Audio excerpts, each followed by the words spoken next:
toog di seetaan télé léegi bu ñu xoolee télé à longueur de journée ñu leen di bombarder c'est une influence psychologique bu ñu leen di defal di leen wan à longueur de journée des produits déclimentants am na benn produit publicité bu ma gisoon mu choqué ñu bëri d'ailleurs am benn publicité kenn ko góor naan sa jëkkër dafa war a jugee voyage il faut nga ñëw rapidement ñu génne la ci taar bu lëndëm indi la ci taar bu leer loolu c'est une publicité très violente très choquante médias yi ñu ngi koy teg nit ñi di ko seetaan di ko wax dem ba ci xale ndaw yi sax ñoom dañu foog teint clair moo baax moo gën réseaux sociaux yi tamit bëri na ñu bëri ñi nga xam ne qui se proclame dermatologue di créer seen produit di def vente en ligne da ngay commander ñu indil la ko en plus dañ lay jox délai bi ne la tel jour boo ko jëlee une semaine 15 jours un mois tu vas devenir clair sans pourtant penser aux conséquences. am na benn phénomène bu muy dëgg souvent ñu ngi ay xobbeeku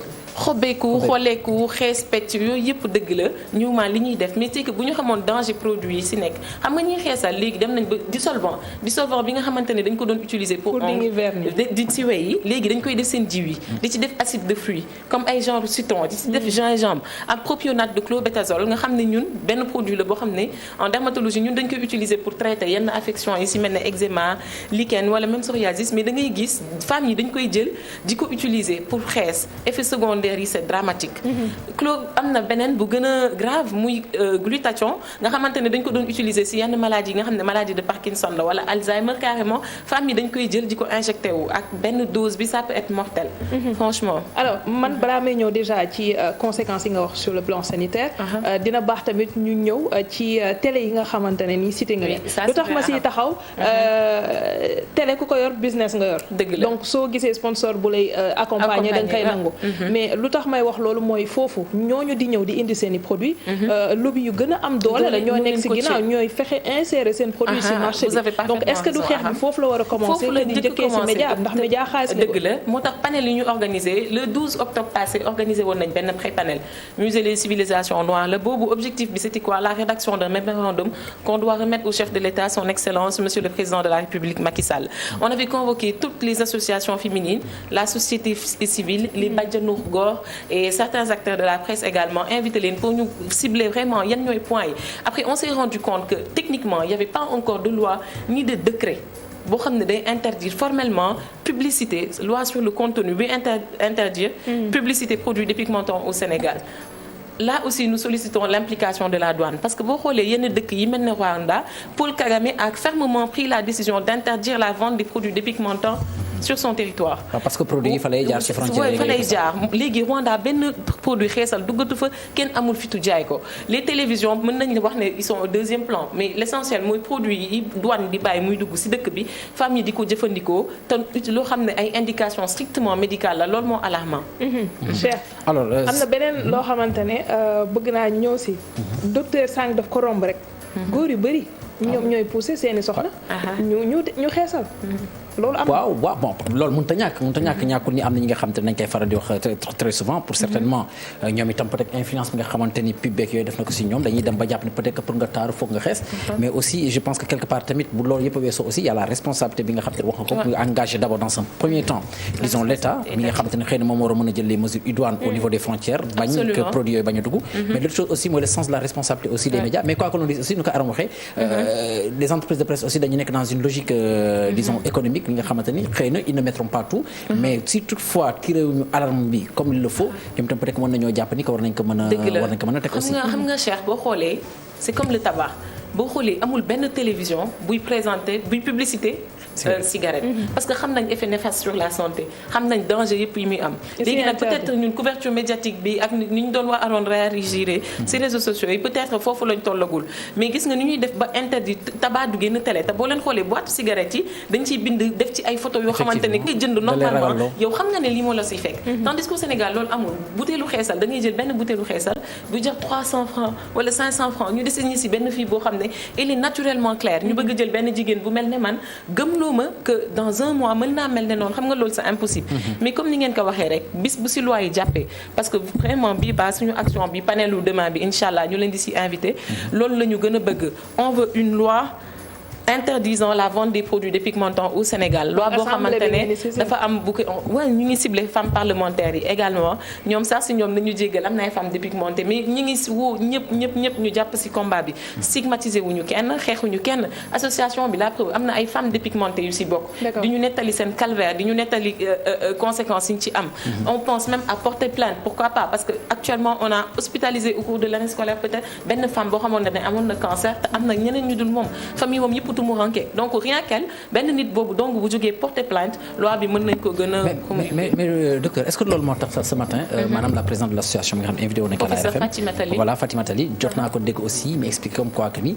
pratiquement annuellement c'est près de 10 milliards de francs CFA moom la ñuy dépenser au Sénégal en termes de recettes aussi complication bu ci amee ba ñu nar la yóbbu hôpital hospitalisé donc loolu bi ko budget bi quoi ça c'est vrai aussi budget la parce que dina am jigéen yoo xamante ne même bu ñu amee moyen dina leen jaral ñuy coppet ci dépense bi nga xamante ne seen jëkkër dina leen koy jox pour jënd produit dépigmentant mais oui c'est la réalité on est dans le pays on sait ce qui se passe du ñëpp ñoo am moyen am na ñoo xam ne da leen di jaral dépenser ci ay 300 000 400 000 200 000 du leen poser problème mais ki nga xamante ne dafa toog këram di seetaan publicité ñu ne ko xees moo baax xees moo rafet amul benn publicité bu ñuy wane ci télé bi pour dire qu'il faut maintenir la peau noire ou le teint naturel même à travers les artistes ñi ngay gis ñi koy promulguer bariwul ay xaar Mbaye Madiaga peut-être Soda Mama Fall Ndiolé Tall Coumba Gawlo Seck peut-être ñooñu ñooy porter flambeau bi di ko kii mais la plupart du temps da ngay gis benn artiste boo xamante ne clip bi day noir ñu teg ci un an mu génne beneen clip elle est carrément blanche beneen clip elle est marron loolu indirectement ñu ngi pousser la jeunesse à se dépigmenter sans pour autant le vouloir loolu la jeunesse boobu noonu ci école yi tamit am na solo ñu bàyyi ci xel parce que une bonne partie ci jeunes filles yi loolu it dañ koy remarquer te doo romb ci ay buntu lycée te doo faral di gis loolu lan ngeen fas yéene def concernant frange boobu loolu voilà ci école bi surtout bëgg nañ agir parce que normalement ci texte yi apparemment am na benn loi bu existé depuis 1963 di interdire la dépigmentation artificielle au niveau des écoles mais malheureusement du école yëpp ñoo koy appliquer boo demee ci école privée catholique yi quand même ça fait partie de leur règlement intérieur dañ koy def mais école publique yi ak yenn école yu bees yi ñoom xamaguñu trop existence loi boobu parce que loi bu ñu def la depuis 1963 te gars yi bàyyi wuñ ci gëstu wuñ ci bàyyi ñu ci continue loolu lañ bëgg réactualiser bëgg suñu mémorandum inchallah ce sera après demain ñu woo association féminine yëpp ñoom ñëpp signé franchement ñu jox ko chef de l'État ndax ko yóbbu assemblée nationale pourquoi pas conseil économique social et environnemental dirigé par madame Aminata Touré. et suñu taxawee tey ci conséquences yi sur le plan sanitaire. Conséquences sur le plan sanitaire c'est plusieurs volets d'abord je vais commencer par les conséquences dermatologiques étant DS de dermato conséquences dermatologiques il y a des complications infectieuses et des complications non infectieuses si wolof léegi complications infectieuses yi am na yenn infection yu si mel ne gaal xam ngeen gaal mooy nu ñu koy waxee waga nga xam ne c'est hyper contagieux kenn bu ko amee ci kër gi mën na wàll njaboot yëpp xeesal da koy favoriser parce que xam nga xeesal day yàq mélanine yàq barrière cutanée bi te mélanine bi moo ñuy protéger contre le pigment contre les rayonnements ultraviolets moo ñuy protéger contre soleil te soleil à long terme rayonnement ultraviolet bu lay dal day accélérer ce processus de vieillissement moo tax jigéen yu bari bu ñuy xeesal dañuy gaaw a màgget tu leur donnes pas leur âge dañuy xas teg ci dolli barrière cutanée bi nga xam ne dafa am flore yoo xam ne normalement dafa am ay affaires yu ci war a nekk ñoom day altéré wu yàqu infection yi ñëw lu ci mel ne gaal ni ma ko waxee woon ak ay infection mycosique lu mel ne dermatophysie ay candidose yooyu yëpp mën na am voilà ay heure léegi am na ay complications non infectieuses yi nga xam ne ay eczéma la mën na nekk acné da ngeen di gis jigéen yoo xam ne dañuy xees mais seen kanam yi day bëri bouton am ay bouton vraiment nga xam ne day dem ba di leen di sonal ñuy obligé ñëw di consulter ci dermato te xam nañ ne loolu bu ñu arrêté xeesal mu dakk xeesal bi moo koy indi léegi bi gën a mag mooy le cancer boobu nag au début nit ñi autant cancer sur peau blanche la gënoon bëri maanaam en Europe parce que boo xoolee ñun li ñu am ci mélanine ñoom amuñu ko de ce fait nous on était mieux protégés mais léegi ñun bu fekkee dañu commencé di xeesal di yàq lépp li nekk suñu teint dañuy am même proportion que ñoom ou même plus parce que produits yi ñuy associé di ci mixé day tax affaire yi gën a grave il y a le cancer aussi il y a amoon na à part complications dermatologiques il y a des complications endocriniennes telles que le diabète parce que corticoïde suukar la mënoo ko jël di ko utiliser pendant 30 ans muy dugg sa yaram am na yeneen feebar tamit tel que HTA mooy facteur de risque cardiovasculaire yi day indi tension même am na yeneen complications ci jigéen yi nga xamante ne dañuy toll ci diggante mën na dem ba indi la hypotrophie fœtale maanaam sa doom bi nekk sa biir day ndaw ndax tension bi mën na ko lakk yooyu yëpp xeesal da koy def dañuy bàyyi nag ba période boobu doo koy diw le problème même bu ñu bàyyee les effets sont là parce que après dañuy continuer dañ koy diw seen yaram bu ñu paree continuer da ngay gis ko leen ne damay xeesal mais sama ween du ma ko diw parce que damay nampal li ñuy fàtte mooy c'est que dermocorticoïdes yi ñuy utiliser ak propionate de clobétasol yi ak yenn produits day dugg à travers la barrière dugg seen yaram dugg ci deret beeg yëpp jox leen yeneen complications yi nga xamante ne ay cigarette ay tap ay kon mën nañu dem ba jàppale sa xale bi la muy nàmp mën na doon poson ci moom. day doon poson ci moom ndax am na xale li gën a graaw léegi mooy am na xale sax yu ñuy faf di diw parce que boo xoolee ci yenn dëkk yi comme le Nigeria wala de Ghana ñoom il paraît sa bébé bu nekkee xale boo ko jiwee très tôt day tax mu màggaale ak teint clair am na suñu jigéenu sénégalaise fii yu koy def di diw seen bébé pour ñu xees c'est très très très toxique sur le rein sur le cœur fépp ci bépp organe te xale bi bu koy namp même effet yi muy am ci yaay ji yooyu lay am ci moom. mais yéen docteur clairement yéen xëy na bu ngeen sañoon xeesal kenn dootu ko defati. bu ñu sañoon xeesal kenn dootu ko def mais aussi ñi nga xam te ne dañoo jël option voilà justement fa laa doon ñu ñëw hôpital. voilà ñu xool parce que xeesal mënoo ko utiliser 10 ans 30 ans 20 ans te du am complication c'est impossible nañu ñëw un vrai dermatologue consulter leen ñu bàyyi di dem ci cosmétique yi ñu ubbi ci bopp koñ yi di ci bind dermatologue produit de beauté loolu du dermatologie pour nga def ko nga nekk dermatologue il faut un bac plus 12. loo siy teg muy leneen mën na dem ba bac plus 16 loolu la nit ñi bañ a sàggane seen santé. alors am na leneen loo xamante ne Cheikh am na solo mu di li nga xam ne jigéen ñenn ñi elles sont conscientes ci li ñuy def.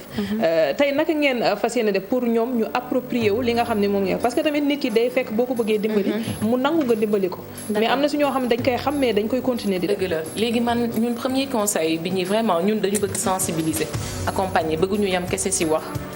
sur le plan réglementaire et juridique am na ñu ko yellool te dinañ dem ci yoon boobu incha allah mais dañu bëgg accompagner jigéen ñi aussi wax leen que ku xeesal 10 ans 30 ans 20 ans li ma la doon expliquer sànq xam mënoo jékki-jékki rek arrêter brutalement xeesal da ngay gis ñu bëri dañ la naan dama bëgg bàyyi mais bu ma bàyyee damay ñuul kukk y a des patients qui vont jusqu'à te dire que bu ma bàyyee damay ñuul kukk mel ni bubbu golo effectivement corticoïde boo koy jël pour une très longue durée di ko xeesal pendant des années boo bàyyee y a un effet rebond dafay am déplétion de la surrénale glande surrénale yi dañuy souffrir léegi nag bu ñu souffrir mooy waral hyperpigmentation boobu da ngay ñuul kukk léegi pour loolu il faut nga bëgg bàyyi il faut nga ñëw hôpital ñu accompagner la par palier à une dose dégressive accompagner la wax la yan produit nga war a utiliser yan produit nga war a éviter bu fekkee da nga adhérer après y a des chances pour nga retrouver cet état normal waxuma nag si ñi nga xam ne wax dëgg yàlla dañu dem ba am ay cere wala ay vergeture da ngay gis ku ñëw ne la docteur dama bëgg a ñëw consultation pour réew techniquement sur le plan scientifique amul lu koy faj ndax atrophie cutanée la day dem ba tissu bi day bàyyeeku lâché wu donc yow boo ñëwee bëgg ko faj am na ñu naan la non def si beurre de karité dina tëju du tëju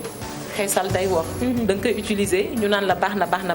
mais am na yenn complication yi nga xam ne tamit comme ochronose exogène moom la ñuy woowee cere laser moo ko mën a dindi te laser bëriwul Sénégal te ñëpp